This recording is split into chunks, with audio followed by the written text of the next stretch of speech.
और समझ जाओ मेरे मुल्क के हिंदू और मुसलमानों, तुम्हें आपस में लड़ाकर ये सियासत मार डालेगी। तुम्हारी आदत है और तुम आदतों से अपनी से मानते नहीं और हमारी दुखती नस पर हाथ धर दिया है जी। जिसको बहस करनी हो वो कर ले, कोई नेता कब्रिस्तान के लिए काम नहीं करता।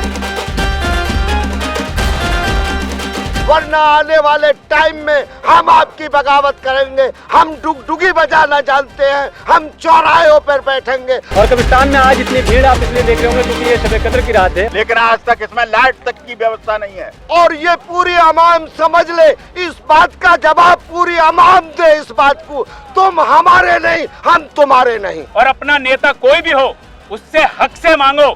जिस प्रकार से वो हमसे हक से वोट मांगते हैं, इसी प्रकार से हमारा भी ये राइट बनता है कि हम वोट के बदले उनसे अपनी सुख सुविधाएं लें। स्वागत है आपका सामाजिक संवाद में। और इस कब्रिस्तान जिसकी नींव आपने रखी है, और आपसे एक शिकायत ये है और सवाल है ये कि आपने इसकी नींव इतनी कमजोर क्यों रखी।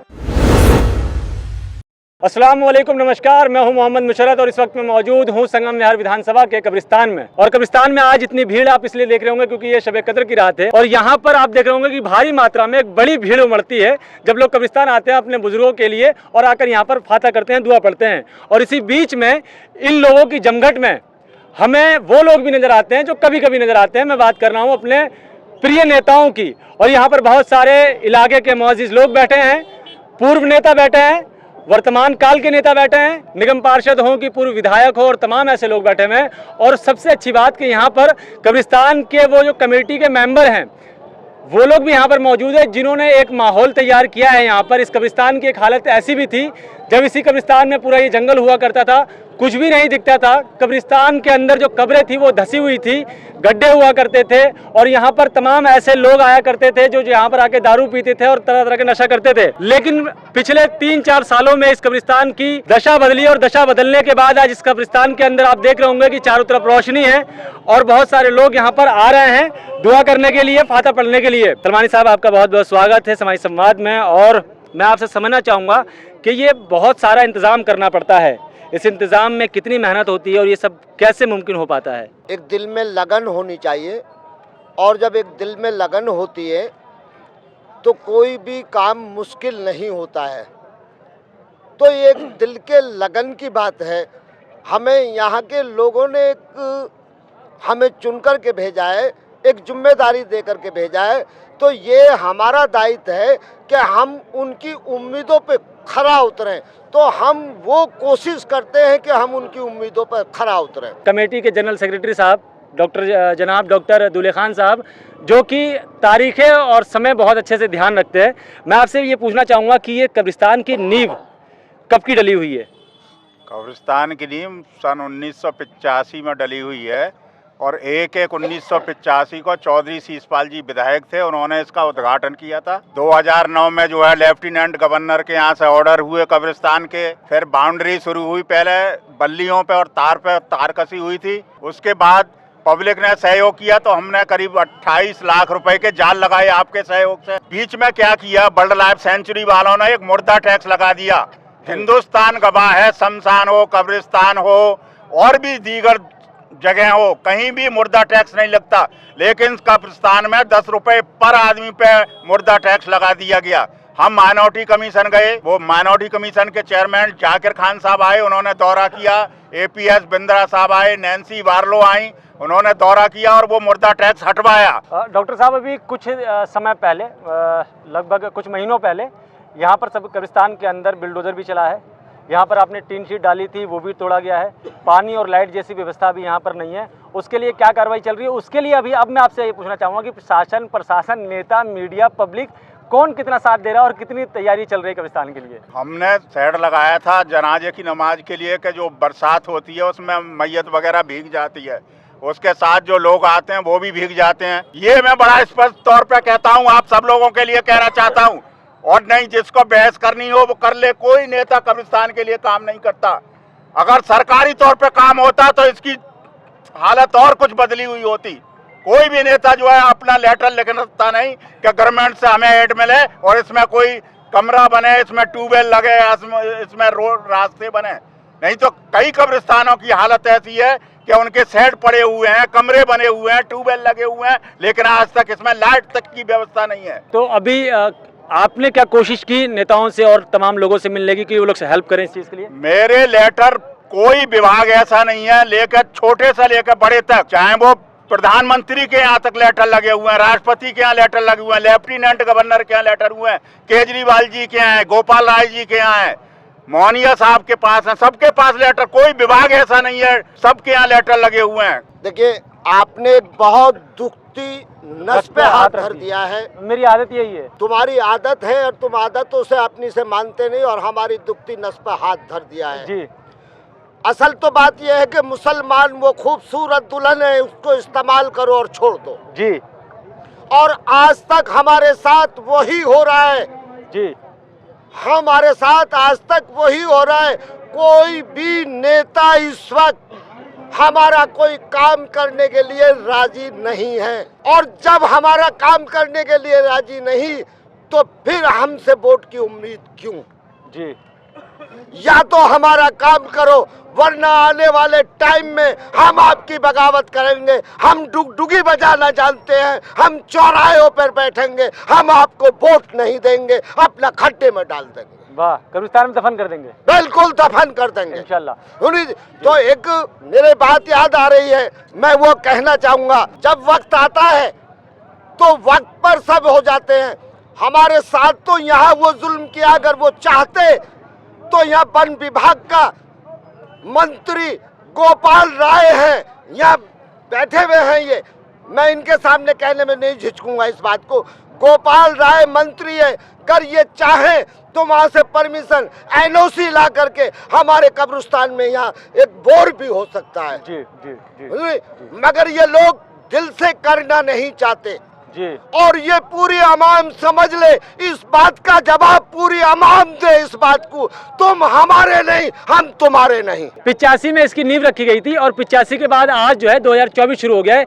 इस 2024 में आज तक कब्रिस्तान के पास अपना कोई ऐसा इंतजाम नहीं है कि जब कोई बरसात के अंदर कोई मुर्दा यहाँ पर लाया जाए दफनाने के लिए तो उसको बारिश होते समय में उसको गीला होने से बचा लिया जाए, या कब्र के अंदर पानी जाने से बचा लिया जाए, या वहीं वजू बनाने के लिए पानी का इंतजाम नहीं है, टीन शेड नहीं है, कोई कमरा नहीं है, कोई रखरखाव के लिए किसी भी तरह के लिए कोई सुविधा नहीं है। स्वागत है आपका सामाजिक संवाद में, और इस कब्रिस्तान जिसकी नींव आपने रखी है, और आपसे एक शिकायत ये है और सवाल है ये कि आपने इसकी नींव इतनी कमज़ोर क्यों रखी? बाउंड्री तो हो गई, दफनीन तो हो रही है, लेकिन पानी, लाइट, चलने के लिए सड़क, कोई इस कब्रिस्तान का अपना पर्सनल रास्ता और इस तरह की जो मौलिक सुविधाएं हैं वो इस कब्रिस्तान को नहीं मिला। कब्रिस्तान तो आपने दिला दिया, लेकिन इसकी जो सुविधाएं थी वो नहीं मिली। देखो, हर चीज़ में टाइम लगता है जी। जब इसकी शुरुआत करी थी, सारी प्रॉब्लम, सारी समस्या थी जी। कॉलोनी भी जब सुरक्षित नहीं थी, ये जी, तो जी। कब्रिस्तान है जी। उन दिनों कॉलोनी संगम विहार भी सुरक्षित नहीं थी, कोर्ट में केस चल रहा था और ये तय नहीं था कि ये कॉलोनी रहेगी या नहीं रहेगी जी। और ना ही इधर की तरफ बिजली थी। जी। अगर मैं बोर लगा दूं और उसका बगैर बिजली के तो बोर भी नहीं चलता। जी। आप दक्षिणपुरी के कब्रिस्तान में जाइए, वहाँ बिजली थी, वहाँ बोर मैंने कराया, आप जाके देख सकते हैं। जी जी जी। प्रहलादपुर में गांव में जो कब्रिस्तान है वहाँ पे बिजली थी, वहाँ मैंने बोर कराया। जी। जहाँ यहाँ तुगलकाबाद एक्सटेंशन में जो कब्रिस्तान मैंने बनवाई वहाँ पे बिजली नहीं थी, वहाँ पे नहीं हुआ जी। वो बात अलग है जी। लेकिन इसकी नींव बाकायदा मैंने पुख्ता रखी थी। मैं तो एक खाली एमएलए था, फिर भी मैंने 4 कब्रिस्तानों का काम किया जी। लेकिन आज सब कुछ हो सकता है जी। तो उसके लिए फिर भी हम प्रयास कर रहे हैं। ऐसा नहीं है, हम भले ही सत्ता में नहीं है लेकिन फिर भी हम प्रयास कर रहे हैं, यहाँ पर शेड बढ़ना चाहिए। चलिए, आपकी कोशिश सफल होगी क्योंकि अब तो आप लोगों का गठबंधन भी हो चुका है। आपके पास निगम में आप हैं, विधानसभा आपके पास है। अब रही बात की गवर्नमेंट आपकी नहीं है, लेकिन दिल्ली में पूर्ण रूप से आप लोग हैं, नीचे से लेकर ऊपर तक। उसके बाद जाके गोपाल राय जी, जो कि यहाँ के मालिक भी हैं, अगर वो चाहें तो क्या नहीं कर सकते। आप हर जगह होते हैं और हर जगह काम करते हैं, और मैंने आपको पहले भी देखा कि अब इस कब्रिस्तान में जब तोड़फोड़ हुई थी तब भी आप सबसे पहले नजर आए थे, लेकिन जो वो तोड़फोड़ हुई उसके बाद मुझे लग रहा है कि फिर आप नहीं रहे। नहीं, मैंने अभी बेंचें भी दी हैं। सलमानी साहब मेरे टच में भी रहते हैं। एक्चुअली IMCT का फंड यहाँ लगता नहीं है अनऑथराइज कॉलोनी में, तो जो मेरे पास सुविधा होती है, मैंने सलमानी साहब आते हैं तो मैं उनकी मदद करता हूँ। और बात गोपाल राय जी की है तो पूरी दिल्ली का माहौल को तो आपको पता ही है जी। जब सारी योजनाएं रोकी जा रही हैं। पंकज भाई, आपको मैं थोड़ा टोकना चाहूँगा। देखो, आप बेशक से पद में छोटे हो, आप कद में बहुत बड़े हो, आपकी बातचीत और पैर भी बहुत ऊपर तक है। अगर आप चाहेंगे तो यहाँ तो गोपाल राय जी आपके बुलाने से आ भी सकते हैं। नहीं, मेरी बात सुनो, अब यहाँ सलमानी साहब भी बैठे हैं, दूल्हा खान जी बैठे हैं, मैंने इनसे कितनी बार फाइल मांगी, अगर मुझे फाइल आज तक दी गई तो बताओ। क्यों साहब, मैं ये बोले हम अपने प्रयास कर रहे हैं, तो मैंने बोला अपने प्रयास कर लो जी। ये बोले हम उनसे बात कर रहे हैं, मैंने बोला मेरे फाइल दे दो, मैं चला जाता हूँ फाइल लेके, एक बार बैठ लेते हैं। मुझे अभी तक तो फाइल मुझे पर्सनली नहीं मिली है, हमारे यहाँ किसी नेता के पास गए तो मुझे इसकी जानकारी नहीं है, मैं अपनी बात करना चाहूँगा। तो मुझे तो अभी एक बार भी फाइल दी नहीं। दूल्हा खान जी भी आए थे, सलमानी साहब भी, इन्होंने बोला हमारा प्रयास चल रहा है, बात चल रही है, तो मैंने चल रही है तो ठीक है, अब मुझे फाइल दे देंगे तो मैं सर के पास चला जाऊँगा। तो अभी क्या हम आपसे क्या उम्मीद करें, क्या रास्ता निकाल सकते हैं इसके लिए? अभी हम रास्ता यही है कि आप मुझे फाइल दो, मुझे जहाँ भाग दौड़ करनी है मैं करूँगा, इनके साथ भी ले जाऊँगा और जल्दी इसका मसला हल हो जाएगा। काम तो होना ही है यहाँ पे, पूरी दिल्ली में काम हो रहा है तो यहाँ भी होएगा जी। आइए, यहाँ पर इलाके के मौजूद लोग भी हैं, उनसे भी हम बातचीत करते हैं। क्या दृश्य देख रहे हैं आप कब्रिस्तान को लेकर? आप पहले कब्रिस्तान कैसा था और अब कैसा है, क्या तब्दीलियाँ नजर आई वसीम साहब आपको? देखिए, शिकायतों का तो आज वक्त नहीं है, मैं शॉर्टकट में अपनी बात को कहना चाहूँगा। आज दुआओं की रात है, मगफिरत की रात है, मांगने की रात है। तो मैं सबसे ज़्यादा जिस पे तवज्जो देना चाहता हूँ, इस मुल्क की आवाम को सेफ्टी के लिए, सुरक्षा के लिए, आपसी प्यार प्रेम बना रहे, उसके लिए दुआएं करूँगा कि हर इंसान इस मुल्क में सलामत हो। क्योंकि ये जो सरकारें इस वक्त मौजूद हैं, इनके लिए दो बात कहना चाहूँगा। हिंदू मुस्लिम सभी भाइयों को एक पैगाम देना चाहता हूँ कि अगर मैं झूठ बोलूँगा तो गैरत मार डालेगी, अगर मैं झूठ बोलूंगा तो गैरत मार डालेगी, अगर मैं सच बोलूंगा तो हुकूमत मार डालेगी। और समझ जाओ मेरे मुल्क के हिंदू और मुसलमानों, तुम्हें आपस में लड़ाकर ये सियासत मार डालेगी। तो इस सियासत से हम सबको बचने की जरूरत है। सभी दोस्तों साथियों, मैं चाहता हूं आज की रात ज्यादा से ज्यादा दुआएं करें कि इस मुल्क के अंदर चुनाव करीब है, आपसी भाईचारा प्यार सबका बना रहे। बहुत बहुत धन्यवाद। हर्ष चौधरी साहब यहाँ पर मौजूद हैं, नौजवान हैं, स्मार्ट हैं, फिल्मों में होना चाहिए लेकिन राजनीति में ट्राई कर रहे हैं, और अभी आज हमारे साथ कब्रिस्तान में मौजूद हैं और इनके बगल में ही नेताजी मौजूद हैं जो कि इनके पिताश्री हैं। मैं आपसे एक थोड़ा सवाल पूछना चाहूँगा, माफ़ी चाहूँगा, चुनाव कौन लड़ेगा, हर्ष चौधरी जी लड़ेंगे या नेताजी लड़ेंगे?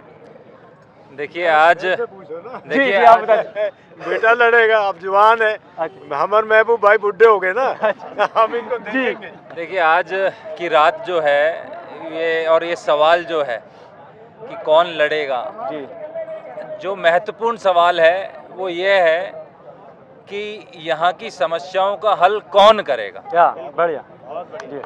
जो भी हो, आपके बीच का हो, हमारे बीच का हो, जो भी हो आपके साथ कंधे से कंधा मिलाकर चले, जो भी हो इस नौजवानों को नौकरियां देने के काम करे, जो भी हो यहाँ की जो महिलाएं हैं उनके सम्मान का काम करे, जो भी हो जो हमारे यहाँ के बुजुर्ग हैं उनकी पेंशनों का, उनकी जितनी भी दिक्कतें हैं उनको दूर करने का काम करे।